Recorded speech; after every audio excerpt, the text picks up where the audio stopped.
नमस्कार, मैं doctor major Ramesh Das, Medica hospital Ranchi से। आज हम बात करेंगे minimal access surgery. Minimal access surgery क्या है और इसके फायदे क्या हैं। मिनिमल एक्सेस सर्जरी कम से कम इंसिजन यानी कम से कम चीरा लगा के कम से कम समय में मरीज को एडमिशन और डिस्चार्ज करके बीमारी का उपचार करके घर भेजना, इसे मिनिमल एक्सेस सर्जरी कहते हैं। ये एक कन्वेंशनल सर्जरी से अलग क्या है। कन्वेंशनल सर्जरी में हम लंबा इंसिजन लगाते हैं, लंबा चीरा लगाते हैं, मरीज का हॉस्पिटल स्टे ज़्यादा होता है, मरीज का खर्च ज़्यादा होता है, मरीज को वापस काम पे लौटने में समय लगता है। लेकिन ये सारी चीज़ें मिनिमल एक्सेस सर्जरी में नहीं है।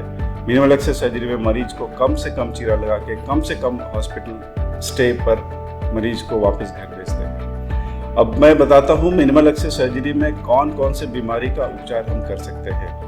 उदाहरण के तौर पे झारखंड में कॉमनली जो सबसे ज़्यादा मिनिमल एक्सेस सर्जरी होती है, जैसे कि हम गॉल ब्लैडर स्टोन यानी कि पीत की थैली में पथरी की सर्जरी, जैसे कि लैप्रोस्कोपिक कोलेसिस्टेक्टमी, ये जो विधि है इसके द्वारा इसका ऑपरेशन करके मरीज को हम सेम डे एडमिशन करके सेम डे डिस्चार्ज करके घर भेज सकते हैं। इसके अलावा हर प्रकार के हर्निया, चाहे वो इंग्विनल हर्निया हो, कमर का हर्निया हो या फिर पेट का हर्निया हो, जिसे कि वेंट्रल हर्निया या इंसिजनल हर्निया बोलते हैं, कॉमनली फीमेल्स में होता है। मिनिमल एक्सेस विधि द्वारा, लैप्रोस्कोपिक विधि द्वारा हर्निया का उपचार करके हम मरीज को कम से कम चीरा लगा के घर भेज सकते हैं। इसके अलावा मिनिमल एक्सेस सर्जरी फील्ड में बेनाइन कोलोरेक्टल डिजीजेस, जो कि हमारे आउट पेशेंट डिपार्टमेंट में हर तीसरा मरीज इस बीमारी से ग्रसित होता है।